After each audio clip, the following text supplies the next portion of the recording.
Mona Lisa stolen. Yes. Yes. This is terrible. On an ordinary summer morning in Paris. August 21, 1911. The Louvre Museum was silent, so silent. You could hear the faintest creak of a wooden floor. The city outside still slept, wrapped in its morning dreams. But inside, three men moved with a purpose that would change history forever. They weren't dressed as thieves. No masks. No shadows. Instead, they wore the uniforms of museum workers, white smocks. To anyone watching, they belonged. At the heart of this plot was a man named Vincenzo Peruggia. An Italian immigrant. A painter by trade. But more importantly, he had once worked in the Louvre itself. He knew the hallways like a priest knows his church. He knew the paintings like a jeweler knows his gems. And perhaps most dangerously, he knew the weaknesses in the museum's security. Peruggia had even been one of the men who placed the Mona Lisa into her protective glass case years before. The irony was sharp. The same hands that once shielded her smile were now plotting to steal it. That morning, with two fellow Italians at his side, Peruggia walked calmly into the Renaissance gallery. Before them hung Leonardo da Vinci's masterpiece, the Mona Lisa. She sat there, with her mysterious smile, as though she already knew the fate that awaited her. The men worked quickly, almost prayerfully. They unclasped the iron fixtures. They lifted her down. The Mona Lisa was heavier than expected, nearly 90 kilograms. Like carrying 2 sacks of grain. But to them, it was carrying the soul of Italy. Step by cautious step, they descended the staircase. In a quiet corner, they stripped away the frame and glass case. Peruggia wrapped the painting in his smock, binding it tightly to his chest. He was not carrying a painting. He was carrying a relic. Yet fate almost betrayed them. At the exit door, their key failed. They stood trapped. Footsteps echoed in the corridor. Panic. Was it all for nothing? Then, a guard appeared. He looked at them, saw their uniforms, and thought nothing unusual. He opened the door, unwittingly granting passage to the greatest art thieves of the century.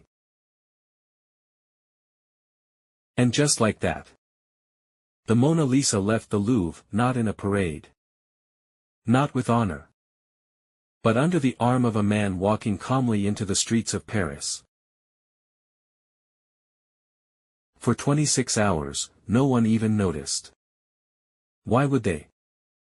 She was admired, but not adored. Staff assumed she was being photographed. But then, an artist came to copy her. And the terrible truth emerged. The Mona Lisa was gone. News spread like wildfire. Paris trembled. The Louvre shut its doors. 60 policemen searched every corner. Borders tightened. Ships searched. Trains searched. But the smile had vanished. Her face appeared on newspapers across the world. And suddenly, she was no longer just a painting. She was a riddle. A ghost. An obsession. Crowds flocked to the Louvre, not to see her, but to stare at the empty wall. Her absence made her more present than ever. But where was she? In truth, she was hidden in a trunk, inside a Paris apartment. 2 years she lay in darkness, breathing dust instead of admiration. She was a prisoner of her would-be rescuer. You see, Peruggia did not see himself as a thief. He saw himself as a patriot. He believed she belonged to Italy, not France. But ideals alone do not fill stomachs. Temptation grew. And in December 1913, he carried her to Florence. There, he met Alfredo Geri, an art dealer. He offered her, disguised as an anonymous work. He claimed he had rescued her for Italy. But the Mona Lisa needs no introduction. Her smile is her signature. Geri pretended to negotiate, but called the police. And when Peruggia returned, they found her under his bed. The treasure of the Renaissance. Peruggia was hailed in Italy as a hero. His sentence was light, barely a year. And in January 1914, Mona Lisa returned to Paris. But something had changed forever.